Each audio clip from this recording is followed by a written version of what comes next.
Akhirnya pria itu melepas rompi besi seberat 5.000 kilogram yang selama ini ia kenakan. Mengetahui kebenaran mengejutkan, tukang selalu remehkan ternyata adalah juara tinju. Pernah mendominasi tinju dunia, bahkan berhasil mengalahkan sang juara. Pukulannya 5 tahun sebelumnya, pria menggunakan ciptaannya sendiri, Dragon Fake, kan turnamen kejuaraan 9 kali berturut-turut saat bersiap merebutkan trofi juara yang ke-10.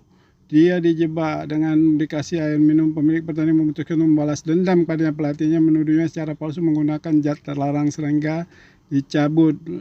5 tahun kemudian, saat itu pria itu sebut bersembunyi identitas aslinya dan menjadi kerja konstruksi setiap hari mengangkut material di lokasi pembangunan. Sementara itu istrinya terjun di dunia pertarungan karena ingin mendapatkan nama besar dengan kekuatannya sendiri. Selama 5 tahun istrinya selalu meremehkan, menganggapnya tidak lebih dari seorang tukang batu yang tidak menggunakan. Ia juga terus dipenuhi oleh manajernya. Istrinya sering mengejek dan mempermalukannya hingga suatu hari dalam sebuah pertandingan istrinya harus menghadapi pertarungan paling berbahaya. Pria itu sendiri di bawah ring dan hanya dengan sekali melihat ia langsung menemukan kelemahan fatal dalam gerakan istrinya. Ia kemudian memberikan sebuah saran sederhana, bahkan bimbingannya istrinya akhirnya membalikkan keadaan dan memenangkan kejuaraan.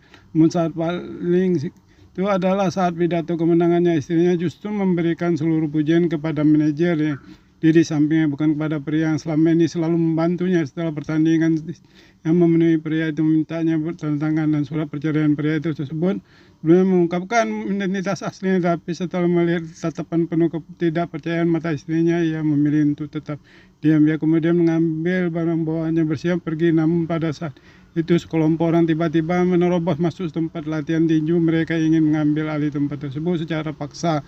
Satu murid menghentikan mereka, tapi dengan mudah dikalahkan. Setelah itu para orang memimpin anak buah mereka untuk menyerang tempat latihan. Semua murid tidak mampu melawan mereka. Kemudian mengeluarkan surat pertolongan itu dan hidup atau mati. Bahkan jika wanita itu berhasil memenangkan pertandingan, mereka akan membiarkan tempat latihan tinju ini tetap berdiri.